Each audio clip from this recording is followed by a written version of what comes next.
एकत्र ऑफिस केल्यामुळे लोकांची सोय होते, वेळ वाचतोय आणि एक प्रमुख इथं असल्यामुळे बाकीचे सगळे ऑफिस आपल्या आपल्या कामाला लागतात, तिथे अधिकारी बसून राहतात आणि लोकांचा वेळ वाचतोय ना. एक ऑफिस तिकडं एक ऑफिस इकडं, वेळ पैसा आटोला करणं, त्याचा फायदा आपल्याला होऊ शकतोय, म्हणून आपण या ठिकाणी केलेला आहे. लातूरच्या शिरपूरच्या नवीन मानाचा पुरा या ठिकाणी उडवला जातोय. किती एकर मध्ये ही वास्तू उभारण्यात येणार आहे? 2 एकर 2 एकर.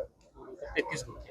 साहेब, आपण कर्ज माफी विषयी आणि कर्ज मुक्तीविषयी बोलला, हो. थोडं सविस्तर सांगा. ही कर्ज माफी आहे का मुक्ती कर्ज आहे? मुक्ती हा, थोडं सविस्तर आता सांगा. कर्ज माफी नाही, कर्ज मुक्ती आहे.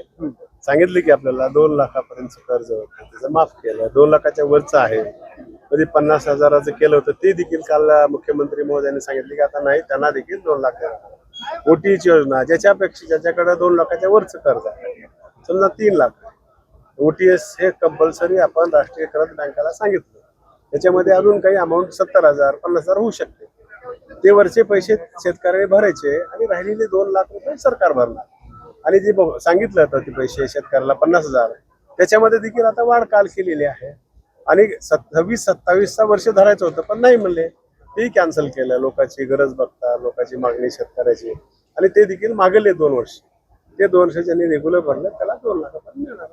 आणि ही जी ओटीएसची योजना आहे, आताच नाही, 8 दिवसात, 4 दिवस भरायचं लगेच बंद करायचं असं नाही, 31 मार्च पर्यंत भरायचं. इतके दिवस आपण कालावधी अतिशय सुटसुटीत आहे.